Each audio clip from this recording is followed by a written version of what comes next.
మనకి ఇప్పుడు winter full పీక్లో ఉంది. సో అందరికీ మోర్ కామన్ ప్రాబ్లమ్స్ ఏంటంటే నోస్లోంచి వాటర్ రావటము, కాఫ్ రావటం రిపీటెడ్గా, థ్రోట్ పెయిన్ రావటము. సో వీటిని ఎలా ప్రివెంట్ చేసుకోవాలి మనం? సో ఇందులో ఏంటంటే మనకి మీకు ఫస్ట్ ప్రాబ్లం ఐడెంటిఫికేషన్ చేయాలి. అంటే మీకున్న ప్రాబ్లమ్స్ బట్టి మీకున్న జబ్బు ఏంటి అనేది మనం ఐడెంటిఫై చేయాలి.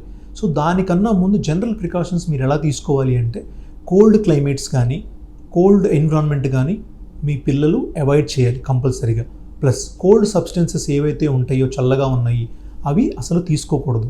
ఇంకోటి, వంటగదిలో కానీ ఏదన్నా మీరు వంట చేస్తున్నప్పుడు కానీ మన మసాలా గింజలు కానీ తాలింపు వేస్తున్నప్పుడు పిల్లల్ని దగ్గరికి రానివ్వకూడదు. అవి కూడా ఒక ట్రిగ్గర్లాగా పనిచేస్తాయి. ఇంకొకటి మోర్ కామన్గా పెద్దవాళ్ళు తప్పు చేసేది ఏంటంటే మనం సెంట్ యూస్ చేస్తున్నప్పుడు కానీ, సెంట్ స్ప్రే చేసుకుంటున్నప్పుడు కానీ పిల్లలు పక్కనే ఉంటారు, వాళ్ళు కూడా రెడీ అవుతూ ఉంటారు. సో మనం అసలు గమనించం, అది సెంట్ స్ప్రే కూడా మనం యూస్ చేస్తూ ఉంటాం. అది కూడా చాలా స్ట్రాంగ్ ట్రిగ్గర్.